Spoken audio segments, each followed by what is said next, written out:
I get the same as well. Okay. Okay, we're live. That's that. Yeah, live. Hold on, let me just give you what they call a Cool. Okay. So what? We didn't pre-discuss what we're gonna discuss, right? I don't know. We can just go right into something. Huh. How did you find the book now?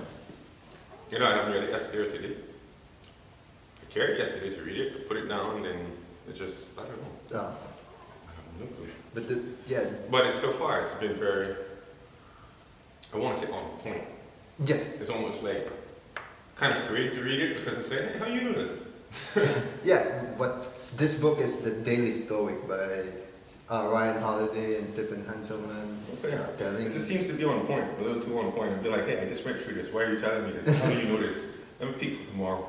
But the thing is, it's like it cuts across way back to the time of the Greeks. Those are people who lived in when we are starting civilization, creating the first or the earlier setups for schools at the time, or universities they say, pantheons they call it. So it's like the first students were born at the time of the Greeks.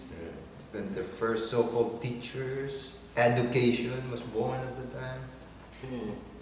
I had this really great, when I was earlier in my college, they discussed why the Greeks got it right the first time. They developed a lot of stuff, like more accurate, what you call this, mathematics, Euclidean, and philosophy for that matter, Socrates, Plato.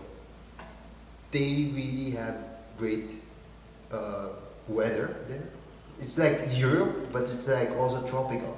So it's not like ridden with too much. Really looked into Greek stuff. So. Oh yeah, it's like so that there's and they have the seas. They could fish. They could like navigate the seas. So they have more resources compared to the average European country at the time. Oil is not a thing at the time. So it's like the best thing you could have is like a fleet of ships moving around, getting shipments, and then the great weather. So that's why it allows people to like focus on learning. That's now what's happening with, or maybe there's too much abundance now because the internet is like the interlayer of our brains. I think the one thing with the school system since the Greeks started, I don't think it's never changed. I just really do believe the school system is still the same as it always was, and it's not useful per se. I mean, after high school, I think it should go as far as high school, maybe in middle school, and after that, you shouldn't be going to a college, you should be going to like a trade school. Because you need tilers, you need carpenters, you need electricians, you need mechanics, and everything apparently is now on paper. To me, we talk about the whole school degree thing, you need experience. So there's no school that teaches anybody experience. And when you look into job applications, it's always, hey, you need 3 years experience here, you need 5 years experience here.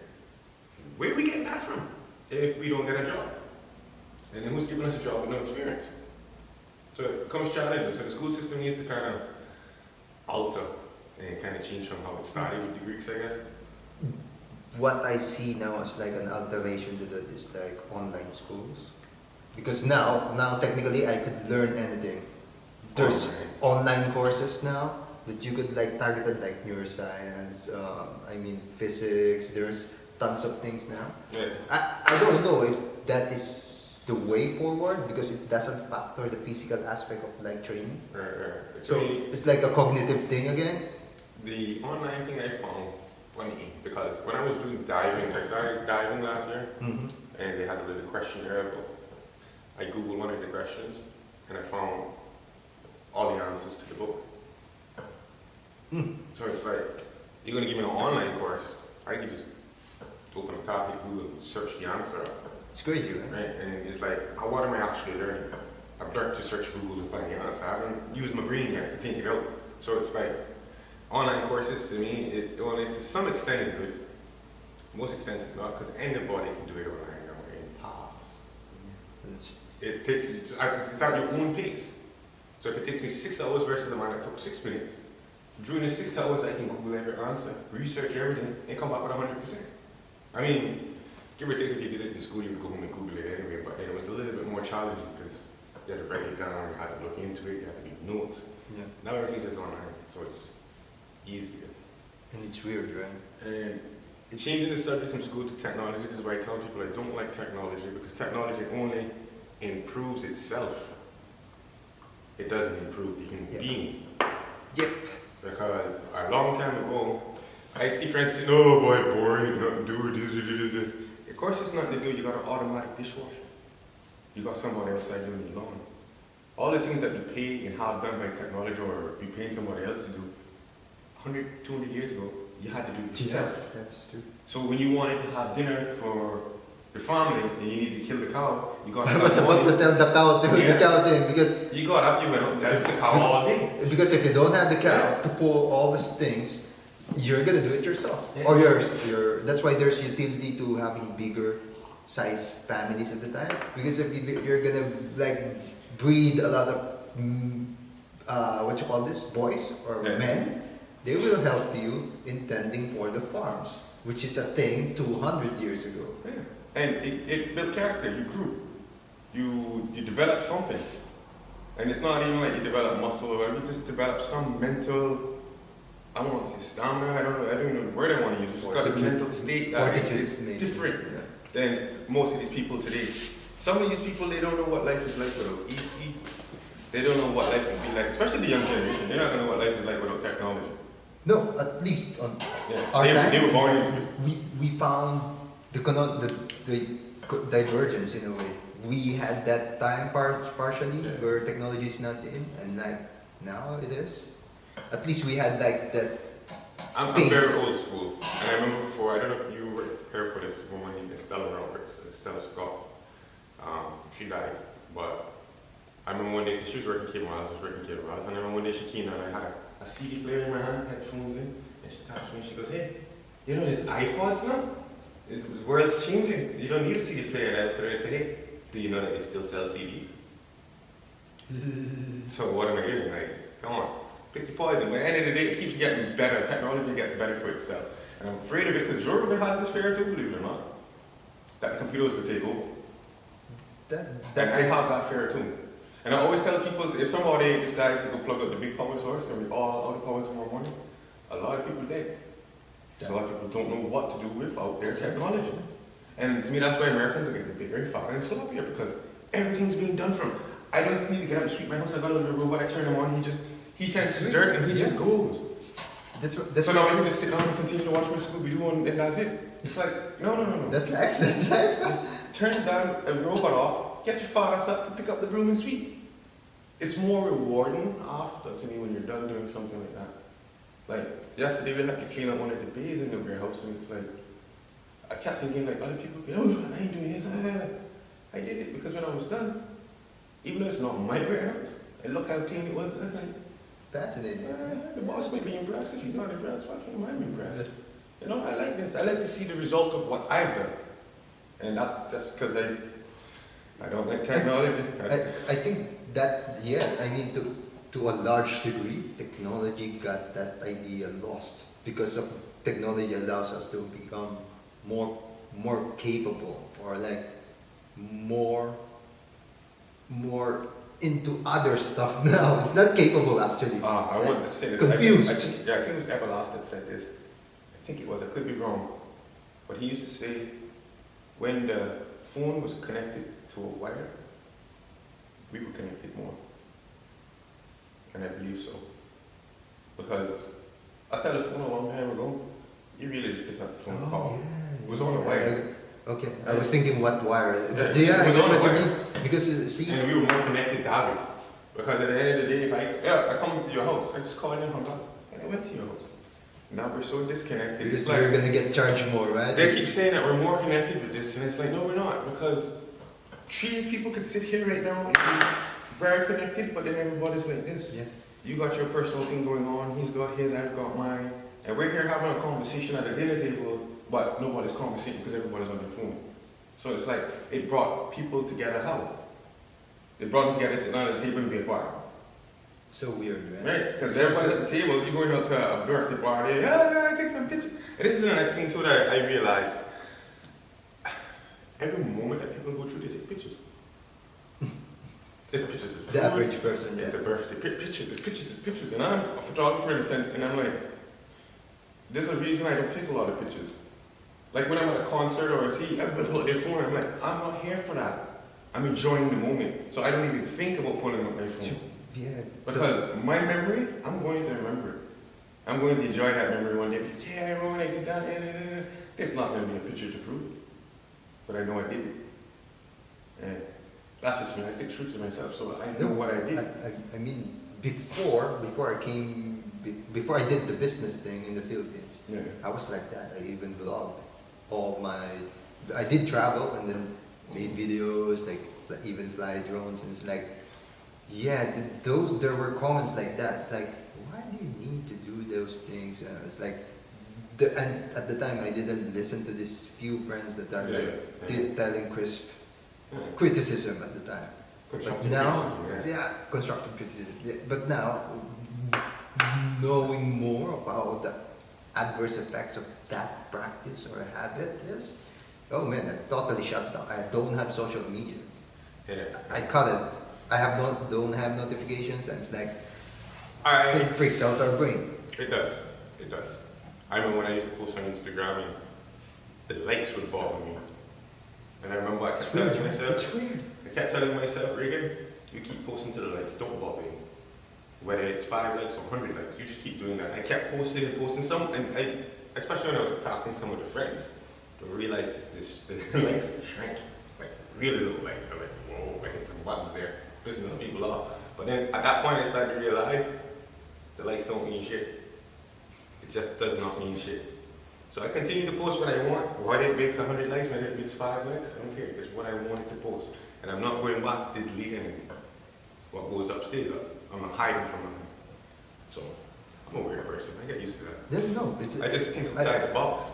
Dude, I agree to that, and I'm gonna add to that. Right. Because, see, the robot's taking over. Yeah. More precise, artificial intelligence. Artificial intelligence. The intelligence Yeah. that is not human is becoming more greater than what we could like perceive. America's a plague. Sorry? America's a plague. The plague, the plague Oh. flies. America's a plague. I'll go everywhere. It is. I'm gonna adapt to that concept that you mentioned, because see, the likes, it goes to the server, and then a computer analyzes it, and then so let's say the code is like this.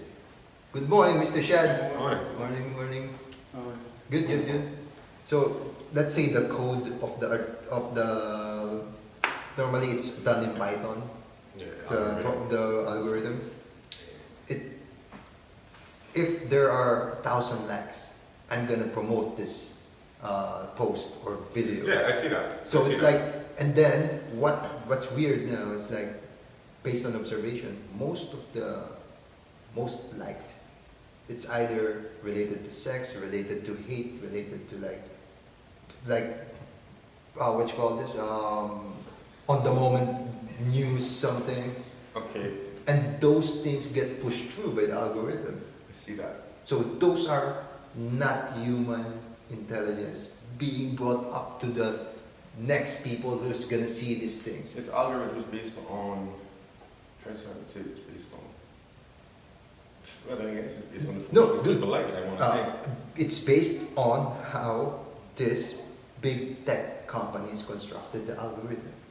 Who heads the the coding team, approved by management. It's a business, and then they're gonna sell this. It's almost like this the system. music they only push certain music because they only want the audience to hear certain things. Yeah, so Twitter's like the that. algorithms set to push certain things because they only want to push certain things. There's an analogy Like you like said, you want to get rid of hate. I saw this because the shooting in Atlanta, I think it is. They're talking about stop Asian hate, and I was like, Asian lives matter. I was like, listen, when they shoot black people, it's black lives matter. When they shoot Asians, Asian lives matter. Right? Like, how about we just stop hate? Period. forget the heat. They make it all lives matter at this point. Isn't that the rule should be? It should be. I'm sitting here with Black Lives Matter, Asian Lives Matter. Everybody's life matters. So let's just stop. That's right. Just kill the hate then. That's right. Again, You know what I mean? because we're like separating ourselves from religion. But then I learned something. You don't make money with a war. So you can't make money from the people without them having to compete against each other, without them having a side, without them having to hate each other. The confusion. Yeah. That's how you make money. Because somebody has to be on the red team, somebody has to be on the blue team in order for them to be at war, in order for them to make money from it. Because they gotta be able to sell red team bullshit, they gotta be able to sell blue team bullshit in order for them to make money. And that's kinda, I'm not being into politics, I try not to stay, but just little things they know about JFK, that's kind of what they wanted to get rid of him before. He was trying to pull out of the war with Cuba and Russia, and it's like, we trying to make money, bro. And you gonna pull us out of this? So, get rid of him. Right after the next president was sworn in, he went to war. Bell Health Doctors made money, Smith & Wesson made guns, made money. Everybody started to make money. And it was just like, how did that work? I'm so confused. I'm still confused about it. It works. I remember now the... But then you'd have to learn about a family called the Rothschilds. Okay. I haven't heard. Alright, look into this. This is only what I can remember of it, so it might not be 100% accurate. Sure. But the Rothschilds are the richest people in the world. And it started from, I want to say it's early 1800s, I could be wrong. Okay. And America was going to war with France. France was going to war with America. America had no money. French had money. Rothschilds owned all the banks. America borrowed money from the Rothschilds to finance the war, buy horses and all that stuff. The war. It's a horse war. And the French borrowed money from the Rothschilds. They didn't know that. The Rothschilds funded both sides of the war. And they've been doing that ever since. That's how the Rothschilds stayed rich. When the world says they're in debt by X amount of trillions of dollars, it's the Rothschilds they go. What the hell? That's... I'm gonna dig into that. That's So, fascinating. Look into it, because the Rothschilds are the people that you see these fancy dress parties, suits and ties. Everyone wears a mask. Rothschilds party. Because you're not supposed to see nobody's face. Yeah. This is only what I've known so far. Well, I want to look more into it, and I want to find more of it, because, yeah, somebody has to be on top. And it is, it's a pie chart. Somebody has to be on top. It's Who's at crazy, the right? top? So it's the Rothschilds, and then there's the Rockefellers too. Yeah, the Rockefellers. But the Rothschild apparently is the one that has the most. And I'm like, what a name. Rothschild. Fascinating. Right? Fits the bill. Fits The crazy bill, I mean. Yeah, and because at the end of the day, like, money is just paper. And how does the whole world owe trillions of dollars? How?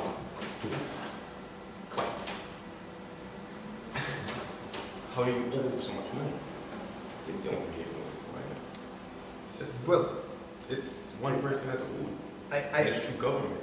yeah, I have So, an answer from economy. God, An God economist. obviously is our Rothschild. Same time the government finds itself in a hole, it's him here, because he has money, and he helps. But nobody's helping without a return. I'm sorry to say. And Yeah, the value. That's what I'm trying and to I keep telling like. people that if they're trying to sell you something, I mean, capital or something, like if Service. Cape Wireless is trying to sell you a service, Service. like if government is trying to sell you something to me, and it sounds good to you, ask yourself this question. How does it benefit them? Because there's no way they're going to give it to me without a benefit to them. It just doesn't make sense. They got a benefit off of it too. That's how they survive. And that's why I tell people I adore charity, but I will never donate to a charity. You're like, why? Because the people who work at charity still got to pay. Okay? You think they're going to do this for free? So you put $3 million in a charity, that's good. The charity's probably going to take $1 million and do something good with it. But what's going to happen to the other two? People got to get paid. Yeah. I mean, they have to continue the service to a degree. And they have to continue to serve. And there's certain things that need to be in place for it to happen, so they need to fund that as well. That's why, dude, But that's why if I had $3 million, I would donate to a charity. I'd go and go straight Do to the something, source do something. and do something with Do it something, myself. yeah. Build something, build an Okay. infrastructure. I can give you $3 million.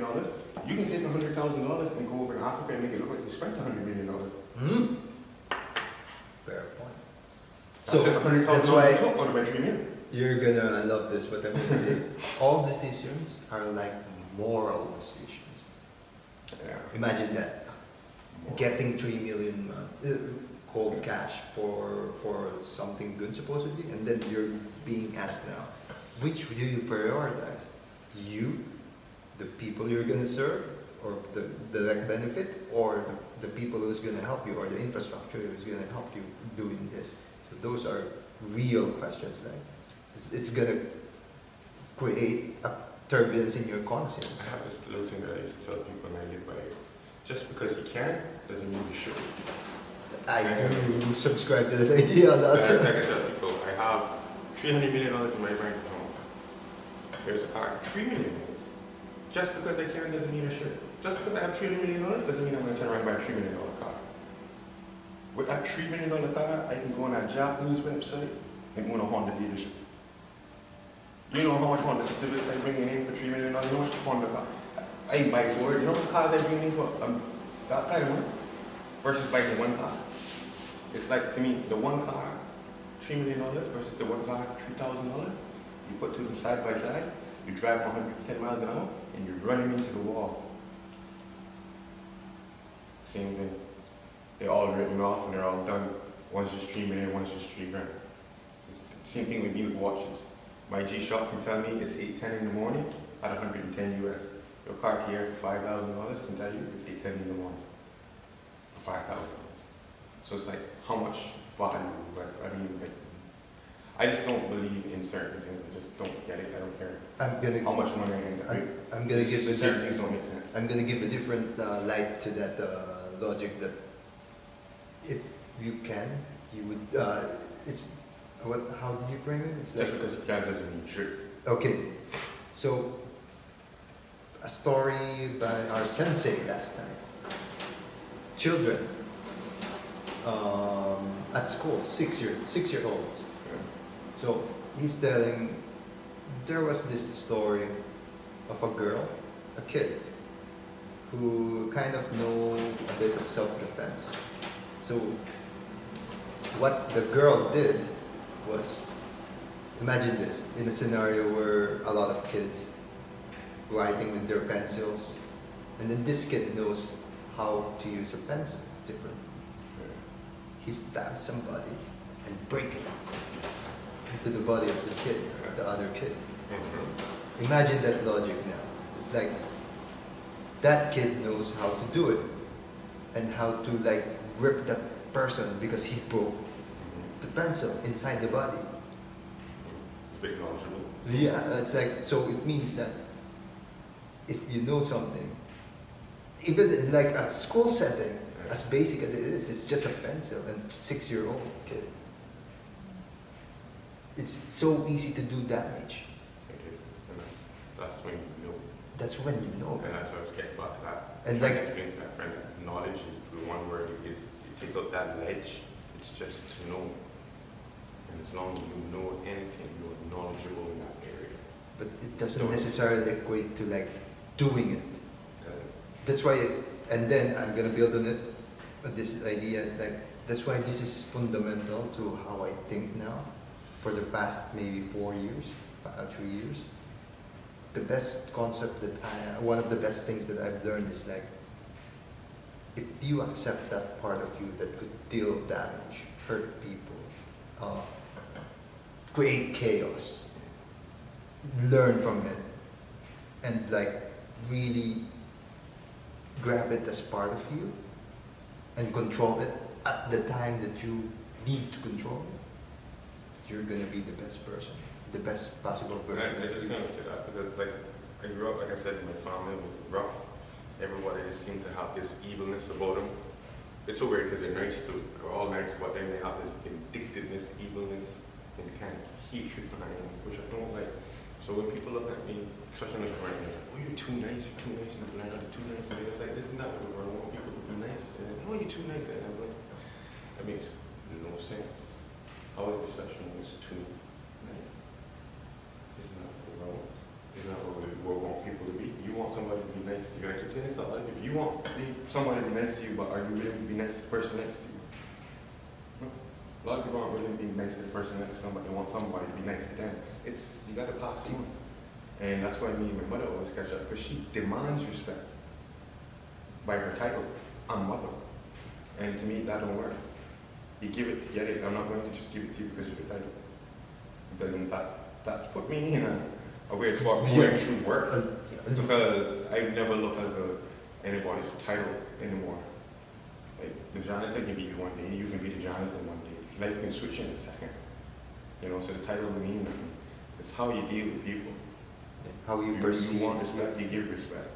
You can't demand it. And I grew up in a demanding situation. I grew up with this hatred. So I chose, and this is what I was getting to. Yeah. I chose to be nice. And I tried to explain to my friends, a few friends a little while back, don't think that evil thought of screwing that person over didn't cross my mind. Don't think I didn't want to kick him. Don't think I didn't want to punch him. Don't think I didn't want to go buy a gun and shoot this man. Don't think I didn't want to do none of that. I thought it all out. I just knew that the consequences is not what I wanted. So I chose nice at the end of it. I like to think I'm an overthinker. I tell everybody that.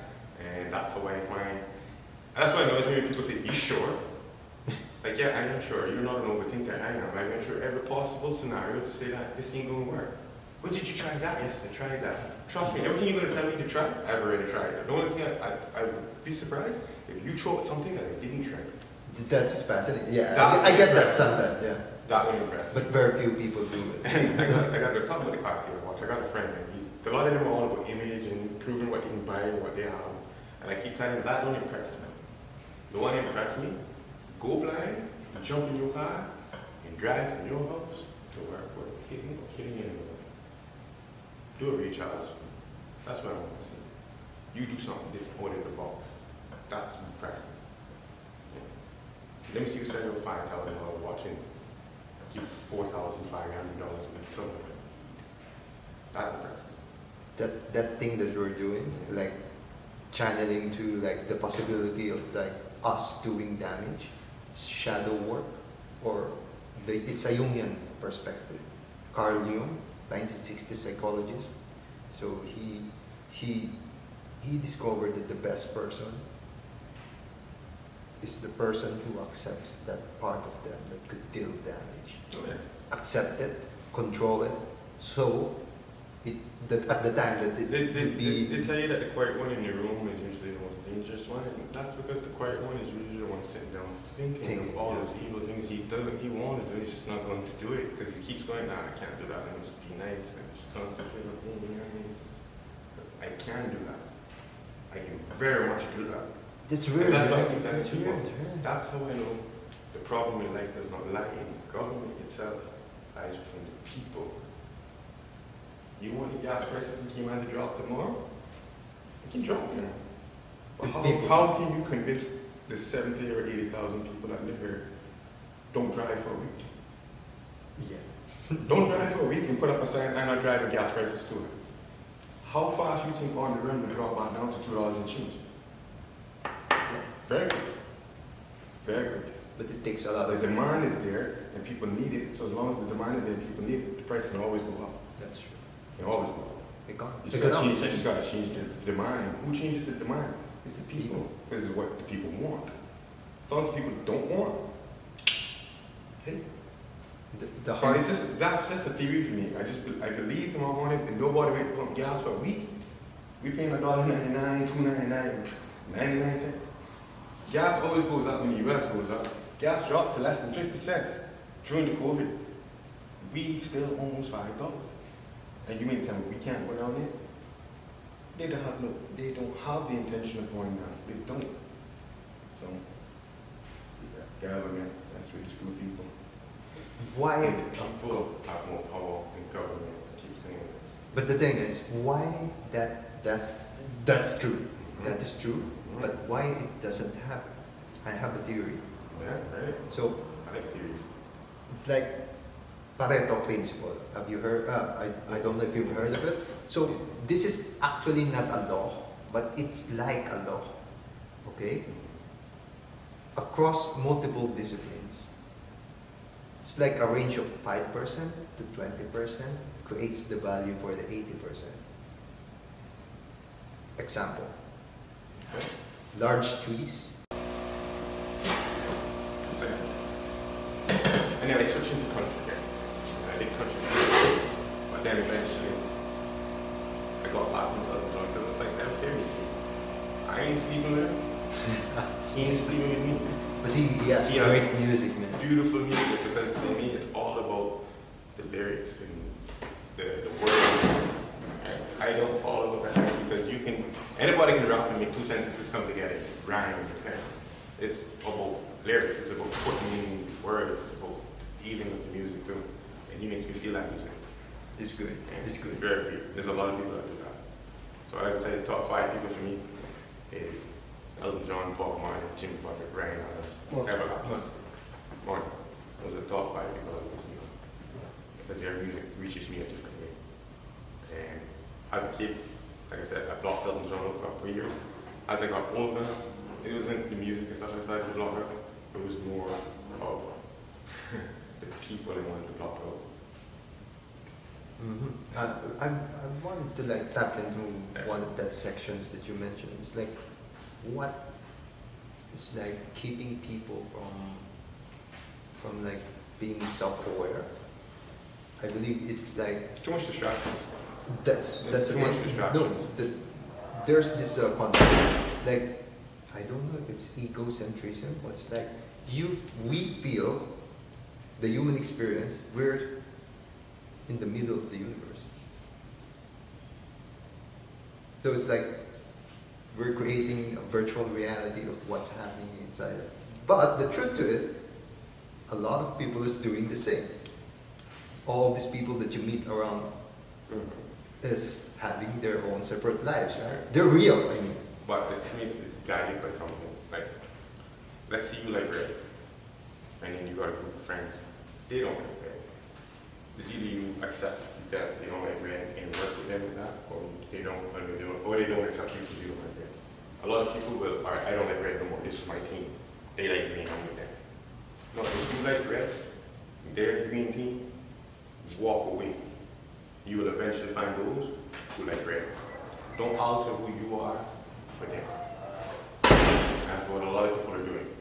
And then they grow into it and they get far Yeah, into it's it a and loop. they get lost into Positive feedback loop. it. Especially when they get older, a lot of people tend to click on it. Yeah, man, let me do what I do. Let me concentrate on what I do. Some people don't. Some people get lost in it forever.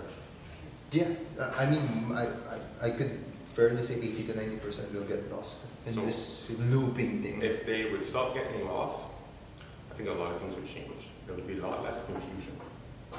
Right? I don't listen. I remember a friend said he liked this song because it's the hype song at the time, and I'm like, that's what it is. Exactly what it is. People are all following the hype. This is what's happening now. This is what we are. I don't follow the hype. That's the crowd. It's the crowd, yeah. Yeah, I want to be out with the crowd. And if you want to get the bigger picture, you gotta step out of it. As long as you're in it, you can't see. And that's what I'm saying. Under the radar. Yeah. Being in the crowd is being under the radar. You can't see anything because you're right in it. It's the minute you step out of it, it's like, oh, this is the shit that's going on. That one's doing that, and you don't want a part of it.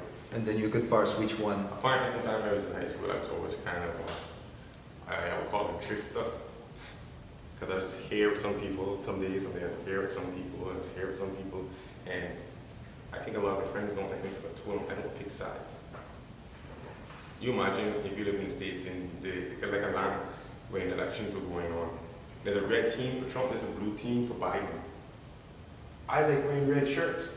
They look good on me, so if I landed in Atlanta with a red shirt, I'd probably get assassinated by a Biden person because I'm in a red shirt. And I'm not on a team.